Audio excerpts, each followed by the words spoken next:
Hey guys, I'm just going to talk to you a little bit today about 3 areas that we like to make sure our pitchers are maintaining mobility in their throwing routine, pre-throwing, post-throwing. So the 3 areas are the hips, the shoulders, and the spine. So I'm going to talk to you about our favorite exercise for each one of those areas. So we'll start today with the hips. So I've got the L screen right here. I like to have something stable to grab onto. So these are hip airplanes. Okay, so I'm rotating. I'm getting some good external rotation. And I want to make sure my glutes are connected. So I've got both glutes engaged here.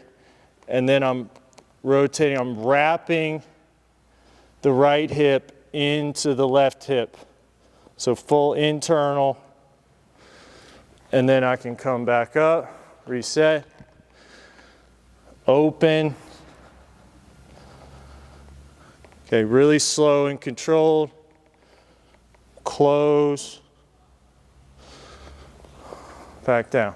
5 of those on each side. For the spine, I'm going to talk to you about our favorite way to do the T-spine rotation. So there's a lot of different ways that you'll see this done, but we really like this way because a lot of times when guys are doing it with the arms straight, it's so easy to just kind of flop into it and not really keep any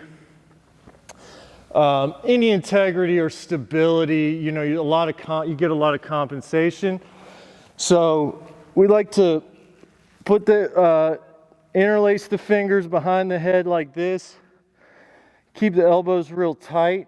So I'm going to keep my left elbow on my head as long as I can. Okay, getting into that thoracic rotation, opening.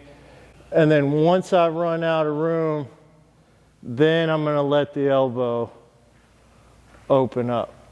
Okay, and I'm really focusing on trying to keep my hips stacked, not letting my hips compensate through the movement. So almost just picture like a spiral staircase. I like to use that when we're coaching this exercise. Just think like a spiral staircase, unwinding. Usually 5 or 6 good ones of those on each side. Really 5 to 10. For the shoulders, we really like to do a lot of swimmer, hover variations. So we can do these prone, face lying on the ground, or we'll even do them on the knees. But my favorite way is probably on the ground. So just starting face down, okay. I want my glutes engaged.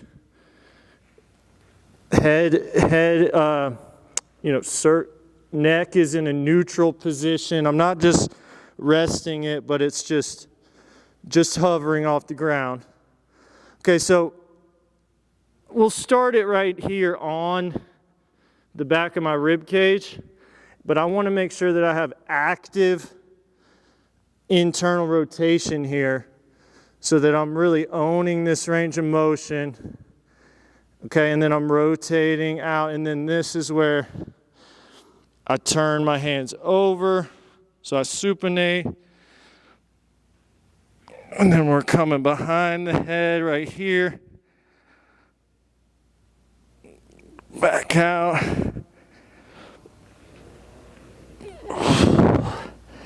And then really trying to make sure that I'm hovering my hands off of my body right here. Okay, so I'm not just letting them rest on my back. I'm keeping that active internal rotation. Good, slow, controlled tempo.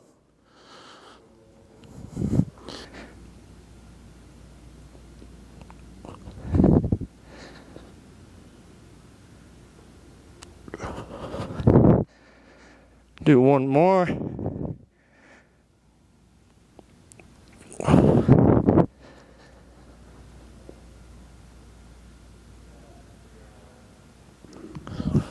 So there you have hip airplanes, a good side-lying T-spine rotation, and some swimmer hovers for the shoulder, good arm care, warm up post-throw recovery that you can do to make sure that you're maintaining the mobility in your hips, spine, and shoulders.